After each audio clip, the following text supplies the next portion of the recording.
4 PM news network में दोस्तों आपका स्वागत है। मैं हूं आपके साथ राशिद ज़हीर। दो धमकियों के बीच में झूलता हुआ हमारा डेमोक्रेसी, हमारा लोकतंत्र, इसके बारे में भी गौर कीजिए। ये रोज़ाना की नई नई खबरें आती हैं, लेकिन वो दूसरे दिन पेज 3 पे चली जाती हैं। देश की असल नौयत, असल हालात पर अगर आपकी मेरी आम जन की नज़र होगी तो हमें मालूम पड़ पाएगा कि देश के चलाने वाले दरअसल लोग कौन हैं, क्या इंटेंशन है। एक धमकी तो आपने रिजिजू साहब की सुनी थी। मैं धमकी का शब्द इसलिए खुलकर इस्तेमाल कर रहा हूं कि बॉम्बे हाई कोर्ट के एक बड़े वकील ने उनके वक्तव्य को लगभग धमकी माना है। इसलिए मेरी हिम्मत हो गई कि मैं धमकी बोल दूं, वरना इस माहौल में सत्ता के किसी नेता को, जो केंद्रीय मिनिस्टर भी है, आप उसके बारे में ये शब्द इस्तेमाल करें, संभव लगता नहीं है। लेकिन चूंकि उन वकील साहब ने बड़ी संवैधानिक बात वो करते हैं, उन्होंने कहा कि ये शब्द धमकी जैसे हैं, कंटेम्प्ट भी बन सकता है, कोई बनाएगा तब ना।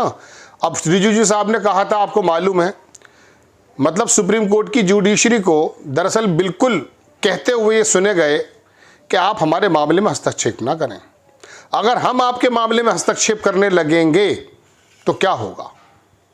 दोस्तों, मैं राहुल गांधी की एक धमकी आपको बताने जा रहा हूं, लेकिन उससे पहले रिजिजू साहब के सीनियर हमारे देश के गृह मंत्री अमित शाह की मुझे एक बात याद आ जाती है।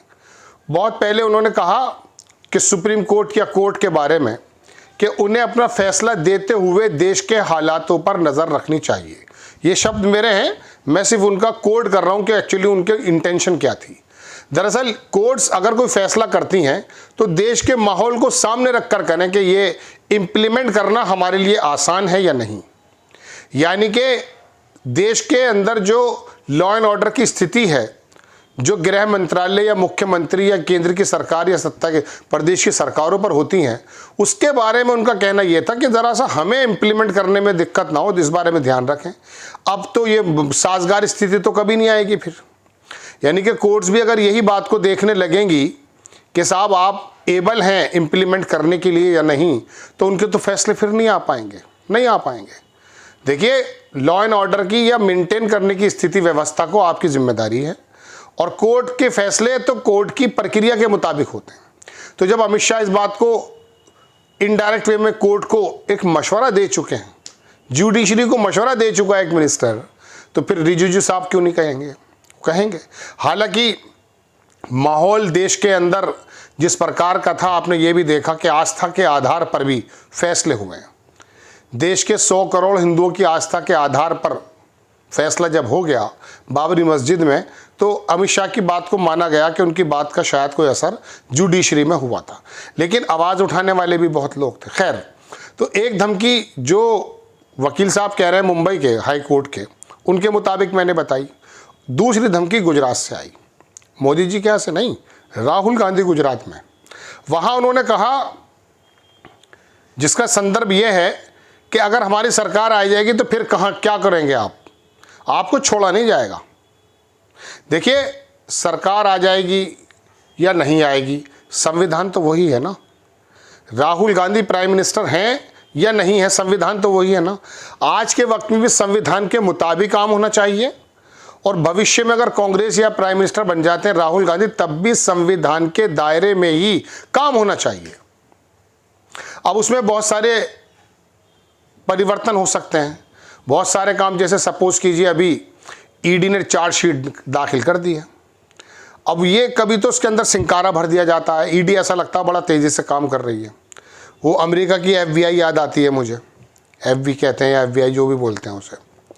तो कभी ऐसा लगता है कि बिल्कुल ठंडे बस्ते में कोई केस डाल दिया जाता है। तो बात यह है कि एक तरफ राहुल गांधी ने चेताया है, एक तरफ रिजिजू साहब जुडिशरी को चेता रहे हैं। दोनों के बीच में ये संविधान, ये लोकतंत्र और आप और हम झूल रहे हैं। भाई, आप अपनी मर्जी के मुताबिक जुडिशरी को समझा रहे हैं या धमकी दे रहे हैं। जुडिशरी मतलब आपके अगर कोई गलत फैसला है उस पर रिव्यू ना करे, आप भी तो रिव्यू करने की तैयारी कर रहे हैं। अभी तमिलनाडु के राज्यपाल के खिलाफ जो भी वक्तव्य सुप्रीम कोर्ट का आया है, उसकी रिव्यू के लिए आप जाने की तैयारी, बल्कि चले गए मेरी जानकारी के अनुसार। सिर्फ सुप्रीम कोर्ट ने इतना कह दिया था कि साहब आपको तय समय सीमा पर फैसले फाइलें दबानी नहीं चाहिए, आगे बढ़ा देनी चाहिए। ये वाली बात तो कोई गलत बात नहीं थी। जिस देश के अंदर कानून इतना मुश्किल और इतना ज़्यादा देर तलब बना दिया गया है कि उत्तर प्रदेश के पश्चिमी उत्तर प्रदेश में लगभग 40-50 साल से एक बेंच की स्थापना की मांग चल रही है। लेकिन इलाहाबाद, चूँकि हाई कोर्ट इलाहाबाद जो है वो पूरब में है और सत्ता में अक्सर आने वाले दूसरे लोग वो पूरब से ताल्लुक़ रखते हैं, वो लोग यहाँ पर बेंच नहीं लाने देना चाहते। जबकि यहाँ के वकीलों का तर्क ये है कि सस्ता और सुलभ न्याय मिलना हर नागरिक का अधिकार है। बल्कि उत्तर प्रदेश के वेस्ट यूपी के वकील ये कहते हैं कि साहब पाकिस्तान करीब पड़ता है, इलाहाबाद दूर पड़ता है। वाकई बात भी है।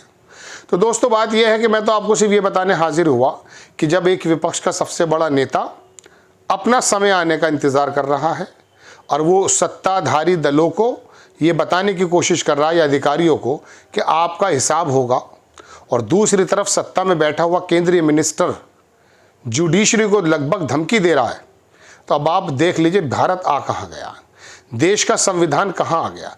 जबकि होना तो ये चाहिए था कि जो संविधान आज है वो कांग्रेस आई या कोई और सी सरकार आ जाएगी तब भी वही रहेगा, जो तब फैसले होंगे वही फैसले आज भी संविधान के मुताबिक होने चाहिए। इसका मतलब नहीं हो रहा है जो मजबूर हुए राहुल गांधी, तो होना चाहिए। और दूसरी बात, अगर मिसाल के तौर पे जुडिशरी जो हमारे 4 पिलर में से एक मजबूत पिलर है, जो नज़र रखता है, और आर्टिकल 32 गालिबन वही है। जब अंबेडकर साहब से पूछा गया कि इस संविधान की सबसे खूबसूरत और लाजवाब चीज़ आपको कौन सी लगती है, तो मेरे ख्याल से संविधान सभा में उन्होंने कहा कि आर्टिकल 32, जिसके अंदर हर एक आम आदमी को सुप्रीम कोर्ट में अपनी गुहार लगाने की गुंजाइश है।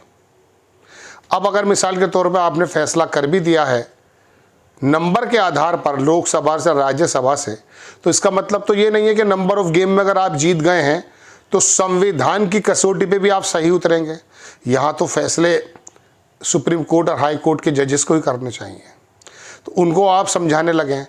दोनों ही तरफ से दोस्तों आपको और मुझे ये महसूस होना चाहिए कि आखिरकार हमारा संविधान जो सर्वोपरि होना चाहिए था वो रिजिजू से ऊपर दिखाई दिया या नहीं, राहुल गांधी से ऊपर दिखाई दिया या नहीं। देखिए, इस समय आप खबर वक्फ बोर्ड की सुनना चाहते हैं, लेकिन ईमानदारी की बात यह है कि एक ऐसा शिगुफा छोड़ दिया गया कि जब दुनिया के सीमाओं के तमाम दूर और भारत के अंदर भी हालात कुछ और हैं, उस समय आप और हम एक अजीब व गरीब गैर ज़रूरी मुद्दे पर अपना वक्त, अपनी सलाहियतें, अपना पैसा, सब कुछ बर्बाद करने पर तुले। आपको खबर कैसी लगी अपनी राय कमेंट्स बॉक्स में ज़रूर दीजिएगा। चैनल को सब्सक्राइब कीजिएगा, शेयर कीजिएगा। नेक्स्ट टाइम मैं किसी खबर के साथ हाजिर होता हूँ। जय हिंद।